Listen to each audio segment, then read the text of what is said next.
The things you do in response to what Christ has done. The things you do in response to what Christ has done. Am I teaching good? Yeah. The things you do in response to what Christ has done. 1 Corinthians 9:24. 1 Corinthians 9:24. Know ye not that they which run in a race run all, but one receiveth the prize. So run.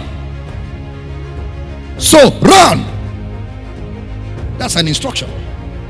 That's an active word. That's a verb. So run. Tell your neighbor, run, that you may obtain. Run, that you may obtain. There is a race before all of us. There is a race before all of us. So run, that you may obtain. There is a race. There is a race. There is a race. So run, that you may obtain. Paul is teaching us to run. How do you run? It's an active word. Some of us are not running, we are sitting. Some of us are relaxing. Some of us have been on a spiritual sabbatical for 5 years now. Some of us are on a life support machine. Life support machine. Instead of running, you are struggling to survive. So run. It's not an advice, it's an instruction. Running is an active word. That means you ought to be found running. Running means there has to be an activity to your Christianity. There has to be an activity to your Christianity. There are active things to my Christianity. Somebody say that with me. Say it one more time. Now turn to your neighbor, say run to obtain. Look at another adjective here. I mean another word, active word here, another verb. 1 Corinthians 15:58. 1 Corinthians 15:58.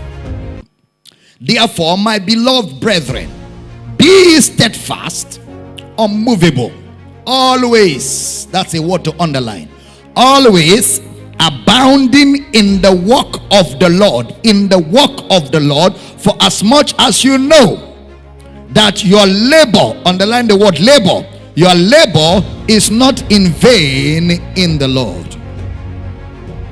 Always. Give me the amplified of that 1 Corinthians 15, amplified version.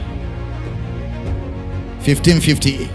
Therefore, my beloved brethren, be firm, steadfast, immovable, always abounding in the work of the Lord, always being superior, excelling, doing more than enough in the service of the Lord, knowing and being continually aware that your labor in the Lord is not futile, it is never wasted or to no purpose. Your labor in the Lord is not in vain things. You're not laboring in vain things. Your labor in the Lord is not in vain things. If you have the ESB, put it up for me. ESB translation. ESB translation. If you have it, put it up for me quickly. And if you don't have ESB, give me Message Bible. ESB or Message Bible, or both of them. Okay? With all this going for us, my dear friends, stand your ground. Don't hold back. Throw yourselves into the work of the Master, confident that nothing you do for him is a waste of time or effort. Nothing you do for him. So throw yourselves into the work of the Master. Don't stop doing what you are doing. That's the way the ESB put it. Don't stop doing what you are doing. Let nothing move you. Busy yourselves in the Lord's work. Busy yourselves in the Lord's work. Busy yourselves in the Lord's work. Some of you, money have moved you. Some of you, children. You see a lady that was on fire for God, committed to the things of God. Suddenly she gets married. Her marriage becomes a demon in her life. A big demon. No more commitment, no more fire, no more zeal. Say, the cares of this world and the deceitfulness of riches. You see a young man on fire on campus as a student, on fire, coordinates prayer meetings, takes people out for fasting and prayer, brings people in, committed to the things of the Lord. Suddenly he gets a job. No more committed. The fire quenches, the fire goes out. He is not committed to the cares of this world and the deceitfulness of riches, pursuing one appointment to another. Now he even comes to church late elegantly. He comes to church like the supervisor general. He sits at the back and is happy that he got a seat at the back where he can supervise all of us. The fire has gone out, and such people are a dangerous influence around you. Such people should not be encouraged to be close to brethren who are on fire, because like a daisical attitude is as contagious as coronavirus.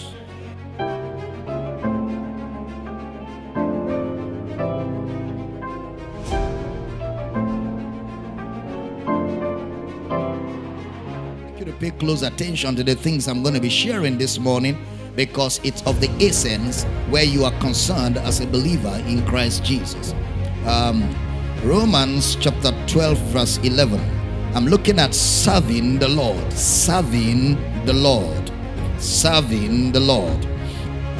Not slothful in business, fervent in spirit, serving the Lord.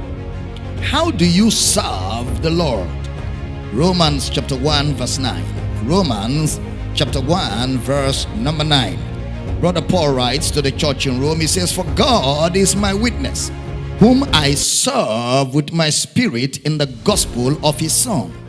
Whom I serve with my spirit in the gospel of his Son, that without ceasing I make mention of you always in my prayers.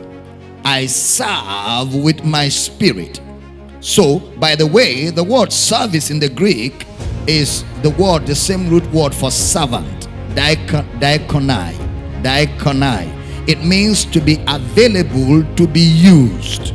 To be available to be used. To be available to be used. So serving the Lord implies or means I am available to be used. I am available to be used. Then another version says, keep the glow of the Spirit. So now he identifies the influence of the Spirit with service.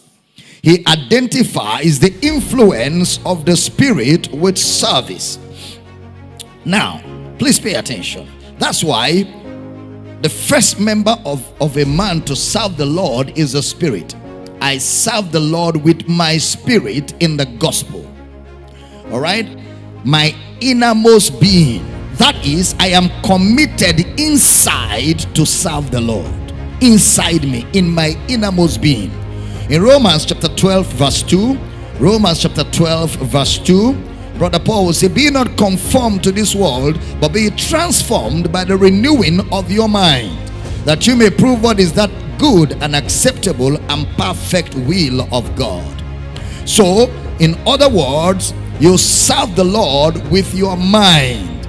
And in verse 1 of Romans chapter 12 verse 1, Romans 12 verse 1, Brother Paul says, I beseech you therefore, brethren, by the mercies of God, that you present your bodies a living sacrifice, wholly acceptable unto God, which is your reasonable service. So you serve the Lord with your body. You serve the Lord with your spirit. You serve the Lord with your mind. You serve the Lord with your body. Your body is not just for makeup. Your body is not just for makeup.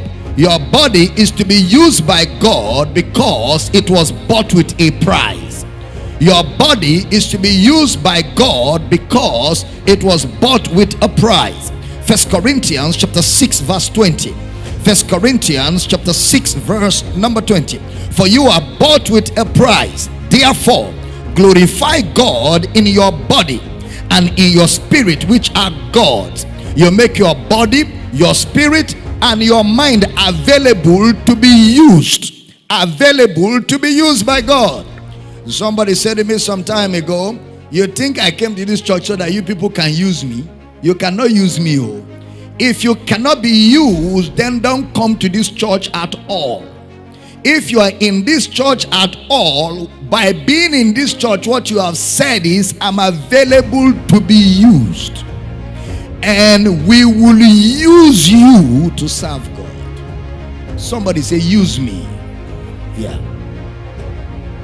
Because that is what it is. When you present your body for service because your body has been bought, what you are saying is, use me. I'm available to be used. That is your reasonable service. That is your reasonable service.